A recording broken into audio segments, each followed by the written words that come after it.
Camila Saber. Marcelo Ortega. ¿Qué estamos haciendo acá? ¿Qué estamos haciendo acá? Bueno, un nuevo programa para la televisión donde explicamos qué es esto de la nueva economía.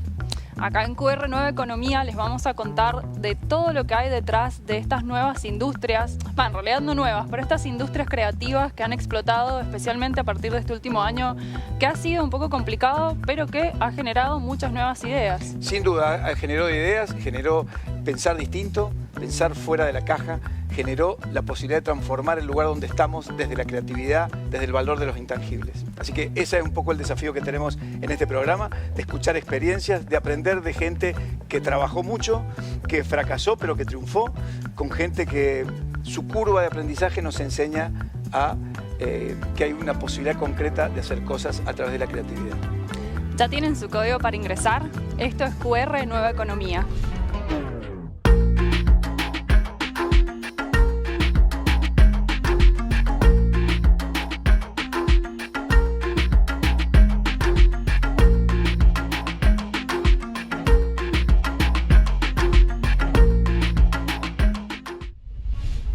Marce, a vos que te gusta filosofar, te tengo una pregunta profunda. A ver, estoy agarrándome a ver ¿qué? ¿Por qué algunos sueños se cumplen y otros no?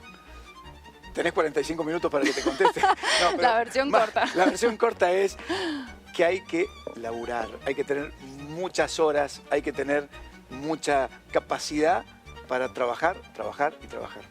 No sé por ahí si lo conocen, pero el escritor, sociólogo y periodista inglés Malcolm Gladwell, en su libro Fuera de Serie, menciona la teoría de las 10.000 horas. ¿La conoces? Mirá quién tenés ahí. Malcolm Gladwell, sí. Habla de que de que todo proyecto tiene que tener 10.000 horas, simbólicamente, pero así como los Beatles estuvieron 10.000 horas también trabajando y fueron los que cambiaron la historia de la música en la contemporaneidad, mucha gente tiene que empezar a aprender que los proyectos salen porque hay mucho esfuerzo y porque hay mucho laburo atrás. Claro, tal cual. Por ahí lo que pasa es que conocemos algunos genios, por así decirlo, y pensamos que es toda una cualidad natural de ellos, pero en realidad detrás de esos grandes proyectos hay mucho laburo. Hay una anécdota de Picasso que decía que la inspiración, el talento y la suerte es un péndulo que en algún momento cae sobre vos. Lo mejor es que te encuentres trabajando. Así que... Hoy en QR vamos a tener a dos mendocinos que llegaron. Dos mendocinos con proyectos enormes que realmente empezaron de cero y construyeron empresas súper reconocidas a nivel internacional trabajando. ¿Entrevistaste a Ale Vigil? Yo estuve con Ale Vigil y sé que vos vas a tener una invitada especial ahora en un ratito también. Con Eliana Bórmida, que nos va a contar cómo transformó estos espacios para hacer vino en espacios del arte, de la cultura y de la nueva economía. ¿Ya tienen su código para ingresar?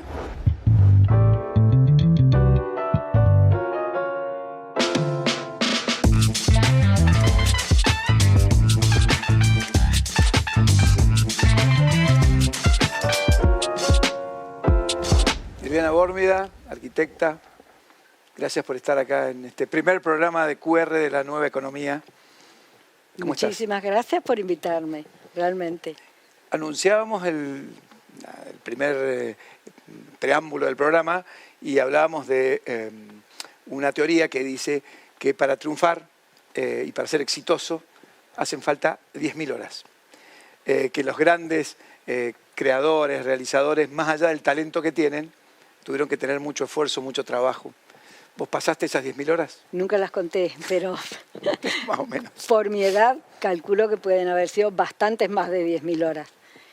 Porque el trabajo que uno hace en un determinado momento es muy específico y muy enfocado en un tema preciso. Pero la realidad es que la preparación para llegar a enfocarse requiere muchísimo tiempo previo, mucho trabajo preliminar, en el cual uno no tiene la menor noción de dónde va a encaminarse, dónde va a desembocar todo, pues son cosas de la vida, que la vida te va llevando para decidir un camino, otro, para aceptar una cosa, otra, para retirarte de un trabajo que no te encantaba y dedicarte un poco como, qué sé yo, aventura, o dedicarle mucho tiempo a algo que no en ese momento no es tu foco, pero que vos sentís que, aunque sea como hobby o algo parecido, acompañamiento, te va haciendo que vos dediques tiempo. En un determinado momento vos has recibido, sin darte cuenta, una formación que ha ido quedando dentro de tu inconsciente y en un momento eso va a aflorar. Entonces esa preparación, ¿se incluye en las 10.000 horas? No. Las 10.000 horas seguramente son las que se empiezan a contar cuando uno ya se enfocó. Cuando hizo el foco. Exactamente. Y ustedes empezaron a hacer historia y foco en el mundo de la arquitectura y en el mundo del vino.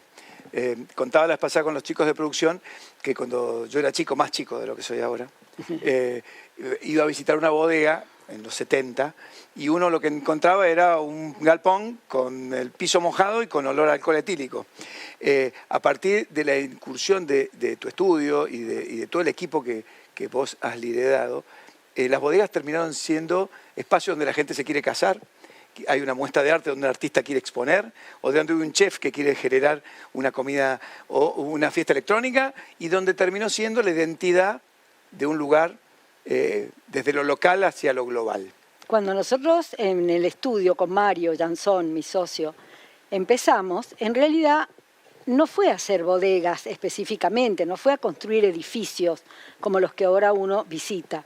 Nos empezaron a llamar de algunas bodegas, dos particularmente, una que hoy es Nieto Zenetiner, que antes era de otro empresario, Ernesto Pérez Cuesta, que se dedicaba más bien al mundo de los supermercados, y un tiempo más tarde la bodega Trapiche, Peñaflor, familia Pulenta. En el caso de Ernesto Pérez Cuesta, él había viajado a España en la década del 80 y allá se había dado cuenta que el mundo del vino no estaba pasando por las mismas crisis que pasaba en Argentina, donde el vino era un producto masivo, los propietarios de bodegas estaban verdaderamente en unas crisis terribles. Pero supongo que en todo el mundo era un poco lo mismo que pasaba, porque las gaseosas habían incidido muchísimo en las bebidas. Sustitutos para el consumo. Claro, pero en Mendoza era fatal. Entonces, estas dos personas empezaron a hacer algunas intervenciones para ver cómo se podía llegar a cambiar y parecerse más a lo que estaba pasando en Europa. Ernesto Pérez Cuesta hizo la primer gran reforma de una bodega tradicional de Mendoza que tenía el cuerpo de bodega separado por una calle donde entraban todos los camiones con la cosecha de la casa patronal. Formaban un conjunto extraño porque dominaba lo productivo sobre lo que era la vida de la familia. O, dicho de otro modo, la vida de la familia estaba totalmente metida en el patio de vendimia, en el patio de todo el ajetreo. Y los edificios de bodegas se habían puesto a la altura de la casa, o sea, era como un pandán, un diálogo que había entre las dos arquitecturas. Cuando Ernesto llegó de ese viaje, dijo: yo quisiera hacer un cambio acá, porque yo quiero que a la casa se relacionen los vinos de crianza. ¿Qué eran los vinos de crianza? En aquel momento solo los enólogos sabían lo que eran los vinos de crianza. Eran los vinos de guarda, los vinos de alta calidad. Y tuvimos que dar vuelta a todo el funcionamiento de la bodega para terminar hacia el lado de la casa con las barricas y con toda la parte que a la gente le interesa mucho. Y el patio de entrada de camiones pasó al otro lado de la fachada de la bodega. Y ahí descubrimos las vistas que había a la montaña, a la cordillera de los Andes. Porque cuando unimos ese patio a la casa, pensando que no era el patio de camiones y de vendimia, sino que era un patio para recibir y hacer encuentros de vino de la familia con los vinos de guarda, nació un concepto extraordinario. Entonces allí descubrimos que el vino tenía un componente de sociabilidad valiosísimo y que la bodega se podía relacionar con ese componente de sociabilidad si también se le incluía ese fondo de paisaje mendocino. Bien. Que fue lo que por casualidad esa bodega tenía al fondo. Un edificio, el otro edificio y al fondo. Lo que estaba invisible empezó a tomar valor. Imagínate el Cordón del Plata al fondo. Fue realmente revelador. Pero no sé si en ese momento nosotros nos dimos cuenta. Pero como te decía al principio, todo queda guardado en la memoria y sale luego.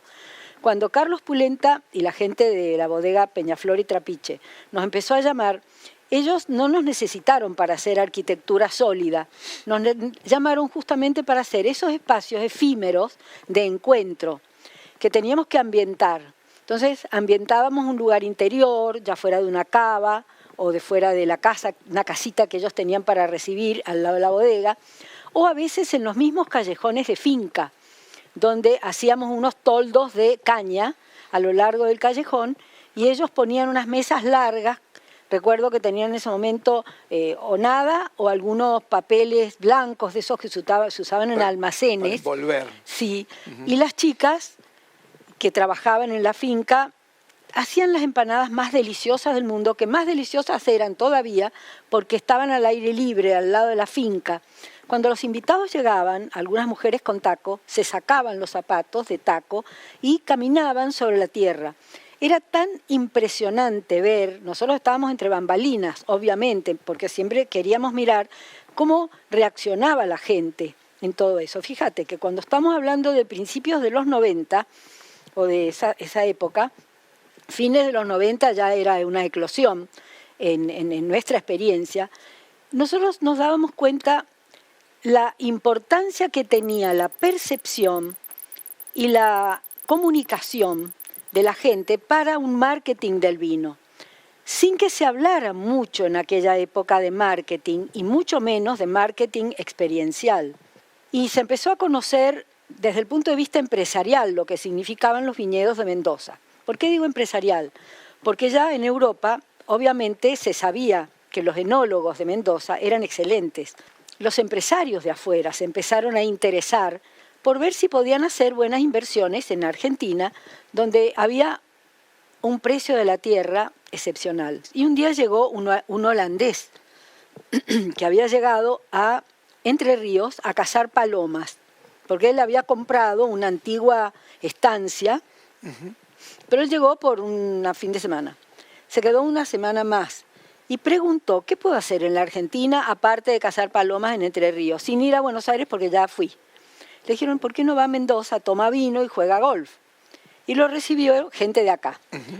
Camilo Aldao le encomendó a Carlos Pulenta que lo recibiera. Este hombre se sintió tan cómodo que dijo, mirá Camilo, si vos me hacés un grupo rápido, que yo me quedo un poquito más y contacto a estas personas y yo me meto en este negocio del vino. Él venía del mundo de la distribución de vehículos en el mercado común europeo, o sea, nada que ver. En la creatividad, una conexión improbable. Una conexión improbable, pero son las que funcionan de oro. Si vos te dejás llevar en la vida, si te metés en la corriente de la improbabilidad, si vos te pones un rumbo, es decir, para donde sople el viento, yo voy en ese rumbo. Si el viento no me ayuda, yo bajo las velas.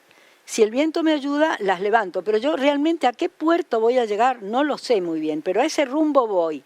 Ahora, si vos programás, tal día voy a hacer tal cosa, tal otro, tal otro. Con cierto dogmatismo. Con mucho dogmatismo. Esto que contás que es apasionante, que da para un montón de horas de programa, tiene que ver con un poco cómo esta experiencia, esta síntesis improbable entre la arquitectura y el vino, esta síntesis entre un grupo de amigos que se reunieron para agasajar a un extranjero que venía a cazar palomas, terminó siendo la base de una nueva economía. Pero, ¿qué tal? Porque de alguna forma estos templos que empezaron a construir ustedes y que después muchos de sus colegas empezaron a seguir y muchos de los colegas de los bodegueros también empezaron a imitar, se transformó en un espacio para una nueva economía, donde la simbiosis con el turismo, con el arte, con la música, con el paisaje, con lo ambiental, hablan de esta nueva economía, de esta economía, como el BID llama la economía naranja, pero algunos con el tema de la economía del conocimiento, que muchas veces hemos charlado con vos. Y a mí me preguntan muchas personas cuando yo hablo de este tema, y aliento a veces, siempre me mantengo en contacto con gente joven en mi estudio. A veces, muchas veces me llaman a dar alguna conversación, alguna charla. Ahora están de moda los conversatorios, incluso por Zoom. Me preguntan, ¿y qué es la economía del conocimiento? ¿Qué es la economía naranja? ¿Qué es la economía de la creatividad? Le digo, nosotros vivimos inmersos en ese mundo, pero nadie le había puesto un nombre.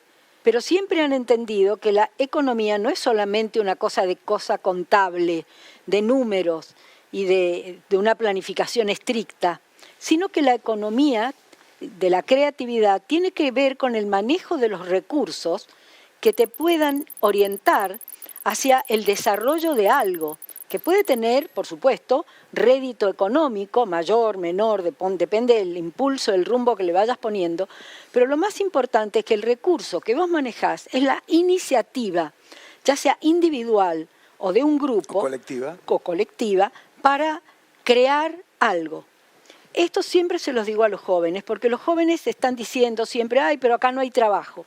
Yo siempre les digo, no hay trabajo, nadie a lo mejor va a venir a darte un trabajo o el trabajo que vos esperás, pero dentro tuyo hay una fuerza que te está diciendo para dónde te tenés que orientar. Y si vos le dejás que ese ímpetu interior, que a veces puede ser muy tímido, porque vos no lo dejás que te hable de verdad, pero si vos lo dejás que ese ímpetu interior que dice, ¿cómo me gusta esto? ¿Cómo me gusta hacer esto?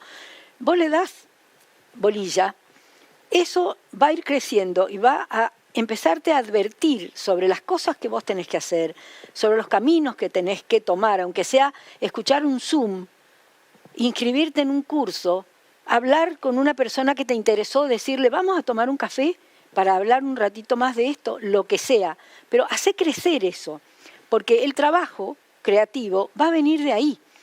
Y hay una cosa que yo a esta altura de mi vida también estoy convencida, que existen energías en el mundo, en la creación misteriosa del mundo y la vida, que las cosas te van a ir ocurriendo y doy testimonio de eso en 1000 cosas que me han pasado en la vida. El tema de las bodegas fue uno. Me dicen, ¿cómo te llamaron? ¿Cómo los llamaron a Mario y a vos para hacer estas maravillas? Nadie nos llamó al principio. Nosotros fuimos metiches en el tema. Nos pidieron curiosos, arriesgados, sí, innovadores. Nosotros veníamos, por supuesto, de un medio. La familia de Mario tenía bodega en San Juan. ¿Y qué mendocino no vive de alguna manera en el mundo de la vid y el vino desde que es chico? Y no porque ahora vaya a visitar bodegas, sino porque flota en el aire todo eso. Porque la fiesta de la vendimia inmanente en el ADN local. Es inmanente, claro. Hablamos de experiencia, hablamos de creación de valor, hablamos de síntesis entre dos conexiones que antes no eran probables, como la arquitectura y el vino, hablamos de la construcción de hitos, hablamos de construir estos castillos, estos templos que hoy son las bodegas y que nos identifican, y hablamos de Eliana Bórmeda, que fue gran protagonista de esto y gran protagonista de esta nueva economía que se viene, para nosotros con mucho optimismo, a pesar de todo. Sí, una economía que tiene que incluir, tiene que mejorar la calidad de vida y fundamentalmente nos tiene que generar identidad. Así que, Eliana, un placer tenerte en este primer programa. Bueno. Admirando siempre el laburo que hacen ustedes y nada, agradecértelo. Muchas gracias. A vos.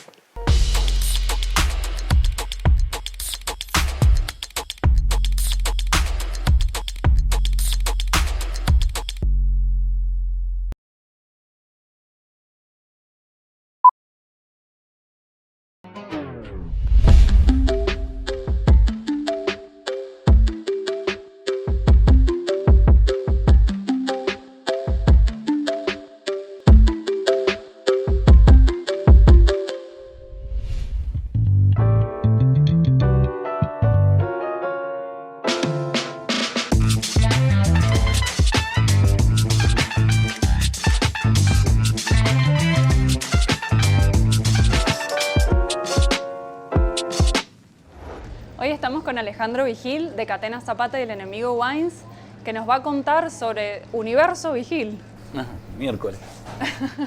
Ale, ¿cómo surgió Universo Vigil? Universo Vigil en realidad es una acepción que decíamos a todo lo que estamos haciendo dentro de una organización y la marca, lo que siempre intento explicar es que las marcas no vienen solas, sino que se forman antes de que uno se dé cuenta.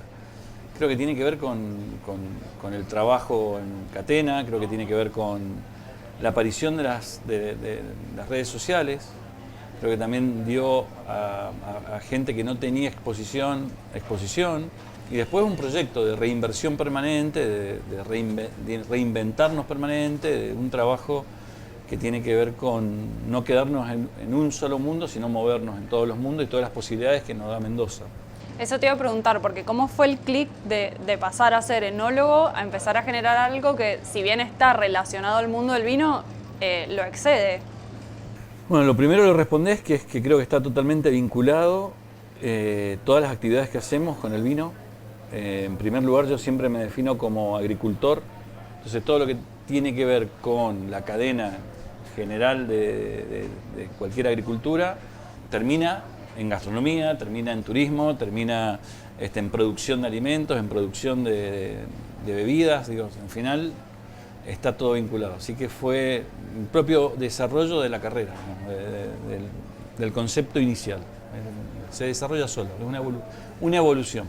Ale, más temprano en el programa estábamos hablando de la regla de las 10.000 horas que propone un periodista inglés, Malcolm Gladwell, que dice que para volverte un experto en cualquier habilidad tenés que practicarla 10.000 horas. ¿Cuántas horas sentís vos que le has dedicado a crear esto? Y como 100.000 horas. ¿Te consideras experto? Para mí, no. Es que yo creo que ahí podés tener conocimiento de algunas cosas, pero no sos experto nunca. Aparte hay si lo climático va cambiando, imagínense un aspecto que tiene que ver sobre todo con la cultura y con el cambio evolutivo generacional. Entonces es un aprendizaje permanente. A mí me encanta también esta tarea porque tiene esa adrenalina y eso del movimiento permanente que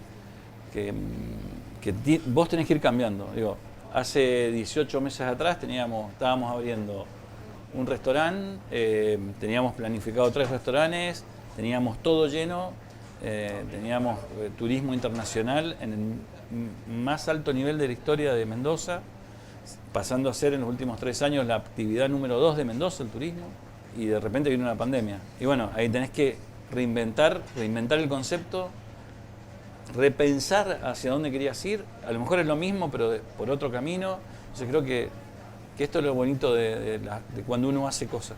Es mucha adaptación. Adaptación y aprendizaje. Y en esa línea, Ale, porque hay como una suerte de dicotomía entre la genialidad o el talento innato, digámosle, y el esfuerzo. ¿Cuánto sentís que hay de eso en tu trabajo? Hay mucho esfuerzo y creo que también hay inteligencia para armar equipos de trabajo. Creo que ahí hay una cosa que es como fundamental, que es entender que los equipos de trabajo, para trabajos que son más bien mecánicos, donde la creatividad se ve en algunos instantes, pero acá lo importante es que vos tengas parámetros de calidad y no te muevas de ahí. Funcionan muy bien los equipos de trabajo y tienen que ser liderados y vos tenés que estar dispuesto a entender que vas a trabajar con gente que es más brillante que lo que vos pensás que sos.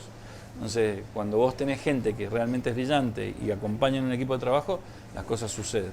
Así que creo que es un poco de todo. También está el factor suerte que no hay que nunca dejarlo de lado. El momento justo, en el horario justo, digo, en el lugar justo, todas esas situaciones son reales para mí. Por supuesto que con el esfuerzo tenés muchas más posibilidades de estar justo en ese momento, en ese lugar. Sí, que la suerte te agarre trabajando. Eso. Ale, ¿cómo es tu proceso creativo? ¿En qué momento te surgen las ideas? No, es casi todo el tiempo. Yo sí, intento no llevar todo a papel, pero hay grandes cosas que sí, creo que en cualquier momento puede pasar. Lo interesante creo que para todos nosotros es que tenemos que entender que pasamos mucho tiempo con nosotros mismos y empezar a escucharnos y entender qué nos pasa y de ahí sacar conclusiones sobre por qué estás actuando de tal forma y mirar las cosas, no pasar, sino mirarlas, observarlas. Hacen que nazcan siempre ideas y posibilidades y a mí me encanta, digo, esa situación. Uno anda mucho en el auto, por ejemplo, que es mecánico.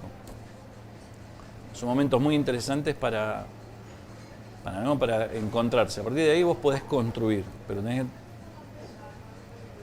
uno tiene que escucharse, digo, ¿no? Y tiene que mirar.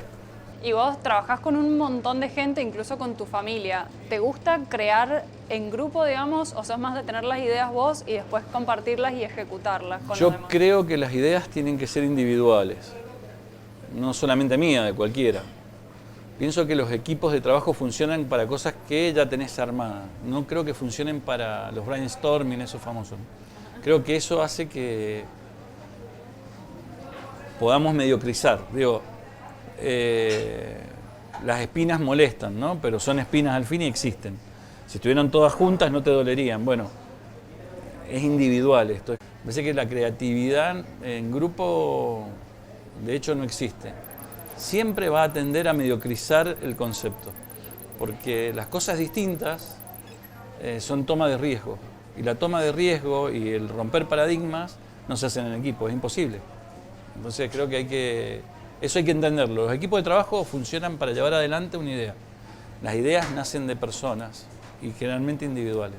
Ale, recién fuera de cámara estábamos charlando de la división o la no división, digamos, de la vida laboral y la vida personal. ¿Cómo manejas eso vos? No, yo no entiendo la división. Yo siempre digo que no la entiendo. Digo, si vos vas a trabajar 5, 8, 10, 12 horas y eso no es tu vida, muchas veces te dicen, bueno, estoy esperando terminar necesito vivir más, no sé, todas esas frases. Bueno, no, yo la verdad que disfruto mucho lo que hago y es mi vida también, digo, llevar a los chicos a la escuela es mi vida, ponernos a hacer los deberes con los chicos es mi vida, caminar es mi vida, juntarme con mi amigo es mi vida, trabajar es mi vida, digo, es todo un concepto para mí, es un global. Entiendo eso desde el lugar de que hay mucha gente que no disfruta lo que hace, lo cual es el miedo a salirse de ahí, que da y renombra al enemigo, que es eso, ¿no? Es cuando el miedo te gana y vos te quedás quieto y seguís pedaleando la bicicleta, cuando lo que tenés que hacer es tirar la bicicleta al carajo y salir para el otro lado, porque no estás siendo feliz. Digo, el otro día le decía a alguien, no es que sos feliz permanentemente, pero vivís en estado de felicidad, lo cual vas a tener muchos más momentos felices que no. Y bueno, es eso. Para cerrar, si pudieses volver atrás a cualquier momento de tu vida, de tu carrera, ¿cambiarías algo? ¿Harías Todo, algo distinto? Todo. Esto ya lo viví. O sea, si me dan la oportunidad de volver a vivir 48 años, lo haría todo distinto, porque esto ya no quisiera vivir lo mismo. Sí, cambiaría todo, todo, todo. Creo menos María, que desconozco si existe alguien más que entienda mi forma de ver la vida y que yo pueda comprender su forma de ver la vida, pero creo que cambiaría todo. Creo que sí. Creo que desde el aspecto creativo y inicial, sí, cambiaría todo. Bueno, Ale, muchísimas gracias y quedamos pendientes a ver qué otra genialidad se te ocurre. No, qué genialidad. Gracias. Gracias, Ale.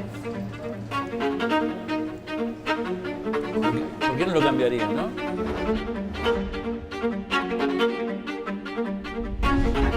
Llegamos al final de este primer programa, Ludmi. ¿Qué tal? Un debut exitoso, te diría. Está aprendiendo. La verdad que estuvo lindo, ¿no? ¿Qué te parecieron nuestros invitados de hoy? Un lujazo. Un verdadero lujo, la verdad. Bueno, yo estuve con Ale Vigil, que siempre es un placer hablar con él. Una mente con una creatividad extraordinaria. Vos con Eliana. Palabras mayores. Pero así vamos a seguir todo este ciclo, de este programa, aprendiendo del esfuerzo, del trabajo y del talento de la gente. Esto es QR Nueva Economía. Nos vemos.